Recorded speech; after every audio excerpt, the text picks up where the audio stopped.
आप सभी का स्वागत है आज के वीडियो में। कैसे हैं आप लोग? ज़रूर अच्छे ही होंगे। मैं हूं सस्मिता, उड़ीसा के एक सुंदर से शहर बलांगीर से। दोस्तों, मेरे पिछले वीडियो में मैंने दिखाया था सुखतेल डैम के बारे में। लोअर सुखतेल डैम हमारे यहाँ का एक डैम बना, पिछले साल ये इनागुरेट हुआ और इसके लिए 30 गांव को विस्थापित किया गया। वो लोग अपनी जगह छोड़ के चले गए और बहुत दुख की बात है अपनी मिट्टी को छोड़ के जाना, अपनी जगह को छोड़ के जाना। तो मैंने तभी आप लोगों से कहा था कि मैं आपको दिखाऊंगी वो गांव कैसी है, गांव की हालत, ये सब मैं आपको दिखाऊंगी। और आज इसीलिए मैं आ गई हूँ एक गांव में।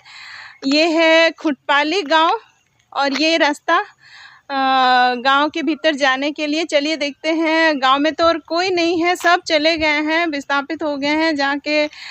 जहाँ पे सरकार ने उनको दिया है जगह, वहाँ पे रह रहे हैं। मगर गांव अभी कैसा है, चलिए मैं आपको दिखाती हूँ। पहले कैसा था ये गांव और अभी तो पूरा सुनसान हो गया होगा। तो चलिए अंदर चलते हैं।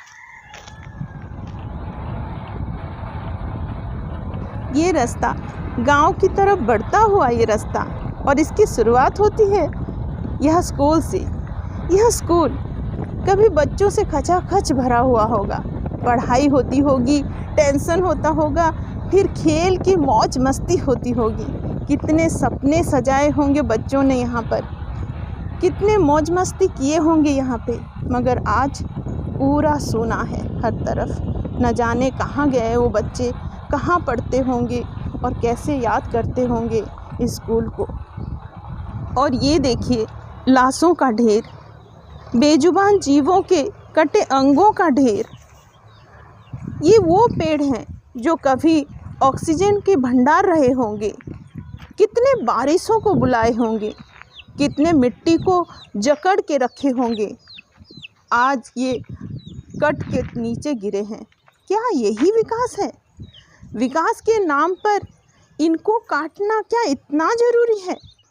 इस लोअर सुखतेल डैम ने न सिर्फ लोगों को घर से बेघर किया, न सिर्फ सपनों को नष्ट कर दिया, बल्कि बहुत बड़े हिस्से के ज़मीन में जो जंगल था उसको भी ख़त्म कर दिया। विकास के नाम पर हम अगर जंगल को ही नष्ट कर देंगे तो कैसे जिएंगे हम?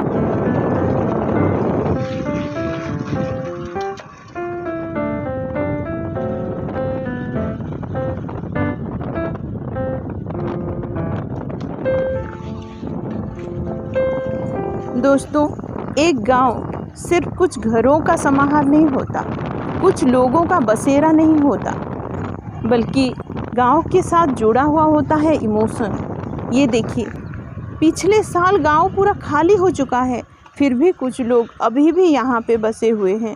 अपने मिट्टी को, अपने घर को छोड़ने के लिए नाराज़ हैं यहाँ पे।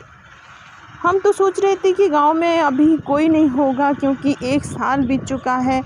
तो पिछले साल से ये गांव खाली कराया जा चुका है, गांव के मंदिर भी खाली हो चुके हैं, तो यहाँ पे कोई नहीं होगा यही सोच रहे थे। मगर नहीं, अभी भी यहाँ पे कुछ लोग बसे हुए हैं, कुछ लोगों का पैसा अभी भी नहीं मिला है, इसीलिए यहाँ पे वो लोग रह रहे हैं। ये इस गांव का मंदिर है दोस्तों, शिव जी का मंदिर। इस गांव में जगन्नाथ जी के मंदिर भी हैं और मौसी मंदिर हैं। रथ यात्रा यहाँ पे बहुत धूमधाम से होती थी। शिवरात्रि बहुत ही शानदार तरीके से यहाँ पे शिवरात्रि किया जाता था। मगर आज सब सूना पड़ा है। यहाँ पे जितने सारे मंदिर हैं वो प्रतिमा को भी यहाँ से ले गए लोग, क्योंकि खुद चले जाएंगे और देवी प्रतिमा को यहाँ पे कैसे रख सकते हैं। धर्म तो हमारे साथ हमेशा जुड़ा हुआ है और इसीलिए ही धार्मिक विश्वास के आधार पर जहाँ पे वो लोग गए हैं वहाँ पे फिर से नया मंदिर बना के मंदिर के देवी देवताओं को फिर से स्थापित किया है और वहाँ पे वो रह रहे हैं। जब हमें जाने का मौका मिलेगा तो वहाँ पे फिर से जाएंगे और आपको दिखाएंगे कि किस तरह से फिर से नए तरीके से नया गांव उनका बसा हुआ है और किस तरह से वहाँ पे लोग रह रहे हैं। अभी दिन था जब यहाँ पे बहुत सारे तीज त्यौहार होते थे, लोगों का समागम होता था और बहुत भीड़ होती ही थी। आसपास के गांव से भी लोग आते थे देखने के लिए कितना मज़ा आता होगा, कितना आनंद मिलता होगा उस समय। मगर आज देखिए सब कुछ सूना सूना लग रहा है। मंदिर के परिसर में एक देवी मंदिर भी है और ये भी पूरा खाली है। आज यहाँ पे आके देख के ये सब बहुत दुख हो रहा है कि कितने सारे गांव विस्थापित हो गए हैं। लोग अपनी मिट्टी को छोड़ के चले गए हैं, अपने जगह को छोड़ के चले गए हैं। इतना आसान नहीं था दोस्तों ये सब। अपनी जगह को, अपनी मिट्टी को, अपने घर को, अपने अरमान को, अपने सपने को छोड़ के जाना इतना आसान नहीं था।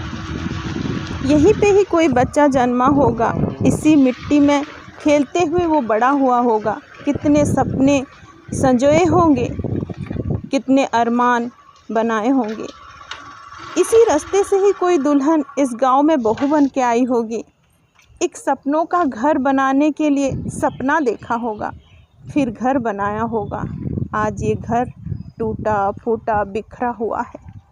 ये देखिए इस गांव का जगन्नाथ मंदिर। जब इस गांव से जगन्नाथ जी को ले गए यहाँ के लोग उस जगह जहाँ पे अभी वो रह रहे हैं, तो ऐसा एक माहौल था कि लोग सिर्फ रो रहे थे। कोई कोई तो बार बार सेंसलेस हो रहा था। ऐसा लग रहा था जैसे कृष्ण की विदाई होते वक्त रथ के सामने सब पड़े हुए होते हैं गोपियाँ। इसी तरह का माहौल तब बना हुआ था। बहुत ही करुण, बहुत ही दर्द भरा माहौल। अब यहाँ के जगन्नाथ जी के लिए भी मंदिर बन गया है वहाँ पे सदैई पाली में, जहाँ पे नया गांव बसा हुआ है और वहाँ पे एक प्रतिष्ठा किया गया भगवान को लेके। ये लोग अभी भी देखिए रथ ऐसे ही खड़ा हुआ है। ये सब बस यादों में रह जाने वाले हैं। कभी इस गांव के लोग यहाँ पे आते हैं, 2 घड़ी बैठते हैं, यादों को फिर से संजोते हैं, रोते हैं, फिर मिट्टी को माथे पे लगा के चले जाते हैं। और ये मिट्टी और ये गांव चुपचाप ऐसे ही पड़ा रहता है। काश फिर से कोई आएगा, कोई देखेगा हमें, अपने लोगों को याद करता रहता है। ये लोग जहाँ पे गए हैं बस घर तो इन्हें मिल गया, मगर जो लोग ज़मीन जायदाद जिनकी थी वो कहाँ से फिर से ज़मीन पाएंगे और कैसे करेंगे, क्या करेंगे, आगे कैसे कमाई होगी, इस चिंता में साल बीत जाता है। फिर से चलेंगे उस जगह पे जहाँ पे वो लोग अभी हैं। कभी मैं आपको ले जाऊंगी और दिखाऊंगी कि किस तरह से फिर से नया गांव बसाने की कोशिश कर रहे हैं।